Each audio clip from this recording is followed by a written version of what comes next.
We now know the runtime for Jordan Peele's latest outing, as well as a secret clue in a recent TV spot. Let's get into it.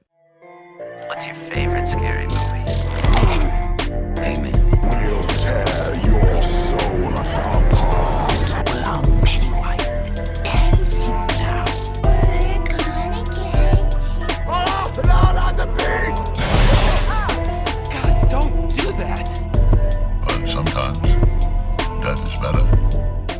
Hey everybody, what's up? KillJoy Jake here, and instead of having friends, I have horror movies. Today we're talking a little bit about Jordan Peele's Nope, specifically talking about the runtime and something I noticed in a recent TV spot that could have some major involvement in the overall plot. Now before I get into this, I'm going to need y'all to like this video and subscribe for more horror content and updates on all your favorite upcoming horror movies. So getting into this, a somewhat third-party source who has been right about nearly everything he puts out there, viewer Anon, recently said that the runtime for Nope would be pushing 2.5 hours, meaning this could be one of the longest outings from Jordan Peele yet. Get Out clocks in at about 1 hour and 45 minutes, and Us is also roughly about 2 hours. So this would be the longest Jordan Peele film to date. That would be really cool, honestly. I'd be totally down for that, especially if it's something as epic as the premise would suggest. I'm totally down to see this thing. I am literally so pumped for July 22nd. Now, something else I will say about viewer Anon, yes, he has been right about a lot of things in the past, but still a third-party source, so take it with a grain of salt. Now, in a previous Nope update, I talked a little bit about this TV spot that featured Steph Curry. Now, it's nothing crazy, it's just him dribbling the ball around, he's being silly, it's funny, and then he sees like some alien whack activity going on outside, and he's kind of just like,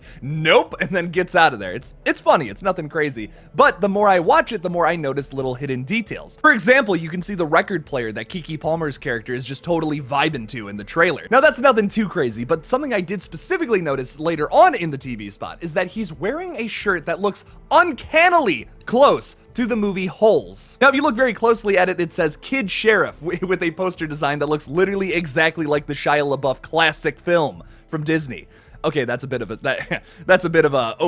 I'm overpraising that movie, I think, a little bit, but I do actually really like the movie Holes. Now, what's funny about this is not the first time we have seen characters from Nope sporting some kind of clothing that is like from another thing, from like some kind of reference to other pop culture media. Like, for example, we see Keke Palmer's character wearing a Wile E. Coyote shirt in one of the pictures that we got. I don't know if this is in the trailer or not, but this is something we got. We also got Daniel Kaluuya wearing a hoodie that says Scorpion King 2021, a movie that does not exist. And neither does Kid Sheriff. I think I would know if they made some kind of whack rip-off movie of Holes, because I would be looking that up and thinking it was hilarious. Like, do you guys remember that Jeepers Creepers update the other day about the wonderful Wizard of Paws or whatever like that? I'm still laughing about that. That is so funny. The fact that that movie exists is complete insanity. Now, all that this might be, well, all we can chalk this up to is essentially maybe this is what these horse ranchers are like. These are some of the movies they were working on and they're just wearing clothing from it. It could just be that, but could it also be a reference to some of the plot points from the movie Holes? Jordan Peele is no stranger to referencing other things from pop culture, especially like older stuff like The Twilight Zone. During an interview when he was promoting the movie Us from 2019, he kind of talked a little bit about how the basic premise is based off of a Twilight Zone episode. So he's no stranger to like taking older concepts, kind of reinventing them in his own way, and then making it his own like kind of movie.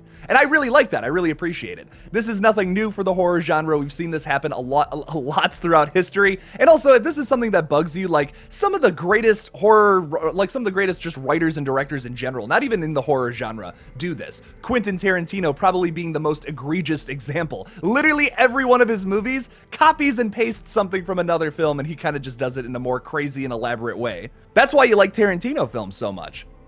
Now, is there anything from the movie Holes specifically that they could be using to implement into the plot of the upcoming film? Well, they are out in the middle of the desert, so like there is that. But I don't really see like these characters like digging up holes all day. Maybe the aliens are like take them in and they're like, you gotta dig holes in the desert and find minerals for us to run our spacecraft or something ridiculous like that. But that sounds ridiculous. So I don't know if that's going to be the case or not here.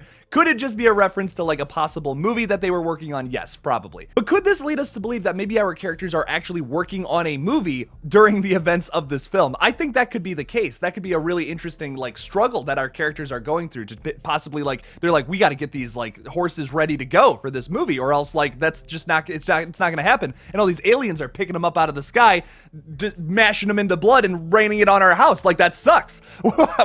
We can't exactly be horse ranchers if we don't have any more horses. So this could be something that our characters struggle with possibly throughout like the entire like plot of the movie. It could be a really interesting plot point, I think. I don't necessarily know if that's going to happen or not. Maybe they're just being terrorized by like some kind of alien presence, and maybe that has nothing to do with the plot. This is all just a theory though, something that I'm kind of just speculating based off of that. The one thing that is like also kind of take it with a grain of salt, but also could be true, is what I was talking about with viewer Anon, where the runtime of the film is probably going to be 2.5 hours. Something that has not been confirmed yet. I do want to make that very, very clear. What do you guys think about all this? Are you excited for a longer Jordan Peele movie? Do you want to see a film where like the plot kind of revolves with a film within a film, something along those lines? Leave me something about it in the comments below.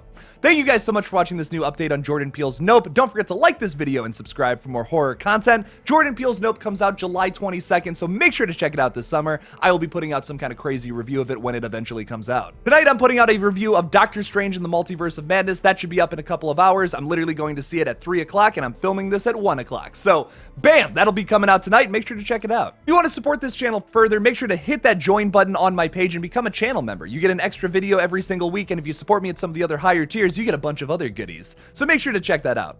Thank you all again for watching, and as always, don't forget to kill it out there, y'all.